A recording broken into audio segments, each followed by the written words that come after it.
Light and water, the source of life on Earth. There it is, coming from stars in the universe like our Sun, traveling at a speed of 300,000 kilometers per second. It's there, and we take it for granted. The Sun, our closest star and our main source of light, rises and sets every day. Day turns into night, and night turns into day. But is it that simple? When you gaze at the sky, you marvel at its intensity. Who knows how many stars there are?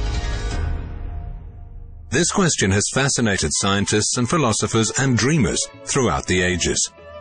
One of them was Sir Frederick William Herschel, born in 1738 in Hanover, Germany.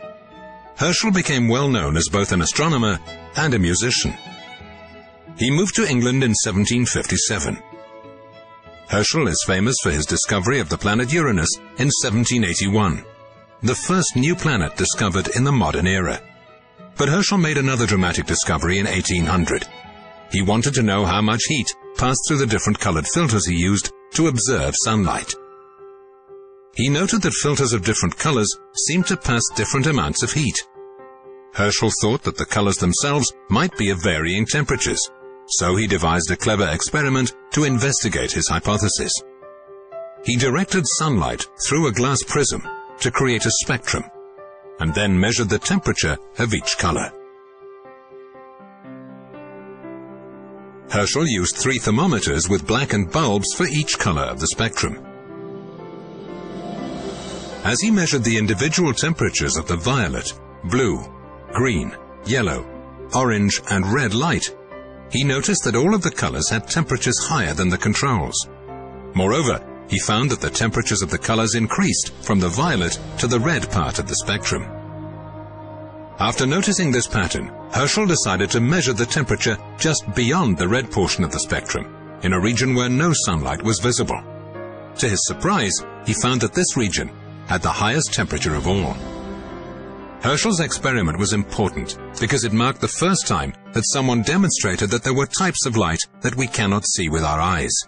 What Herschel had discovered was a form of light beyond red light, now known as infrared radiation. Our eyes are detectors that are designed to detect this visible light. There are other forms of light that we cannot see, as Herschel had discovered. Few animals can see infrared. However, rattlesnakes and other pit vipers have 2 small organs or pits between their eyes and nostrils that detect infrared radiation. Hence, even in the dark, they can accurately strike at warm-blooded prey. The human eye can only see a very small part of the electromagnetic spectrum. At one end of the spectrum, we cannot see gamma rays, ultraviolet light, and X-rays, while at the other end, our eyes cannot see infrared, microwaves, or radio waves. Infrared radiation lies between the visible and microwave portions of the electromagnetic spectrum. The difference between infrared and visible light is the wavelength. Infrared has a longer wavelength than what we can see with our eyes. We can illustrate this in another way too, using Max Planck's law of radiation formulated in 1900. It's an equation that produces a curve which illustrates that the warmer a body is, the greater its emission at each wavelength, and the shorter the wavelength at which emissions peak. It seems complicated, but it isn't. This is the curve at 37 degrees Celsius, the normal body temperature of a human being.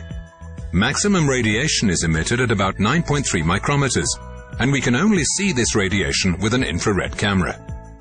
If the temperature rises to, let's say, 300 degrees Celsius, the temperature of a soldering iron, the peak of radiation moves to about 5 micrometers. We still need an infrared camera to see this. Suppose the temperature rises to 5,500 degrees Celsius, the temperature of the Sun. Then the peak of radiation is 0.5 micrometers, and this is right in the part of the spectrum that we can see with our eyes. The primary source of infrared radiation is heat or thermal radiation.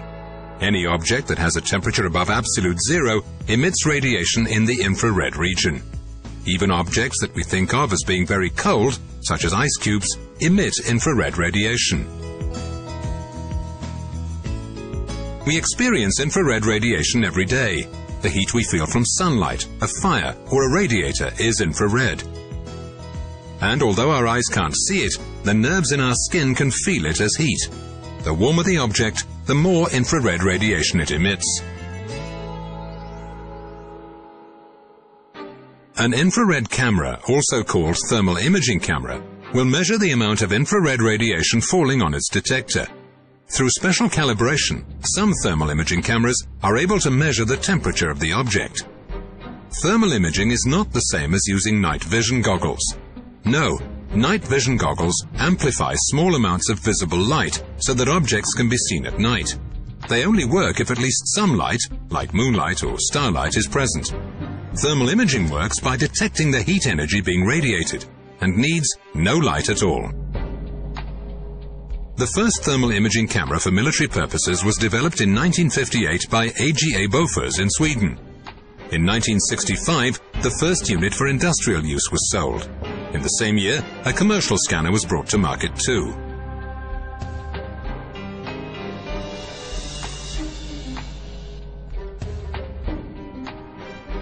Today, FLIR Systems develops and markets the most sophisticated thermal imaging cameras with uncooled and cooled detectors.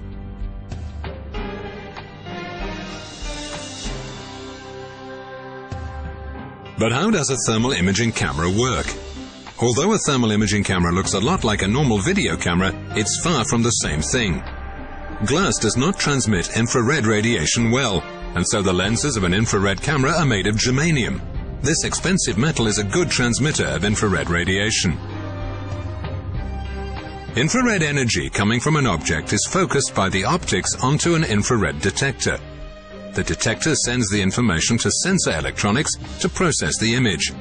The electronics translate the data coming from the detector into an image that can be viewed in the viewfinder or on a standard video monitor or LCD screen. Infrared thermography is the art of transforming an infrared image into a radiometric one, which allows temperature values to be read from the image. To read correct temperatures, one important thing needs to be taken into account, and that's a factor known as emissivity. Emissivity is the efficiency with which an object emits infrared radiation. This is highly dependent on material properties. It's important that you set the camera to the correct emissivity, or you'll measure the wrong temperatures. If we look at a man and bring the emissivity down, the temperatures we measure will rise drastically. Not only is this true for human beings, but it's true for other materials too. It's extremely important to set the camera to the correct emissivity. FLIR Systems thermal imaging cameras have predefined emissivity settings for lots of materials, and the rest can be found in an emissivity table. More than 200 years after Herschel's discovery, thermal imaging cameras have become compact and easy to use.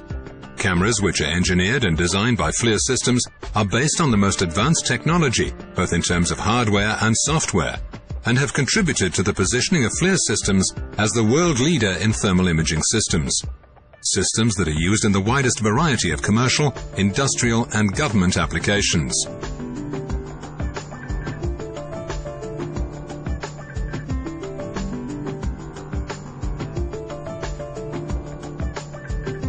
Recent developments in detector technology have led to many useful applications using infrared radiation.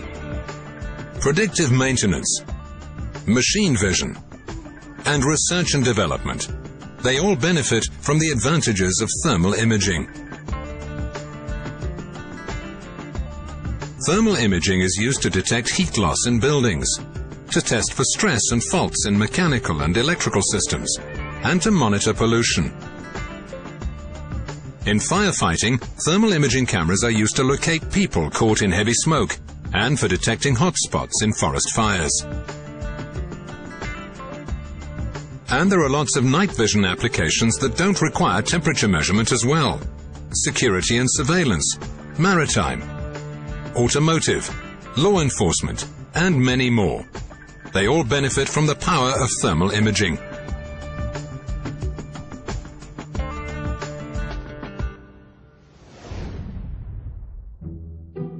It's thanks to William Herschel's amazing discovery and the never-ending commitment of FLIR Systems to develop the best thermal imaging cameras on the market that we are able to see things in a different light.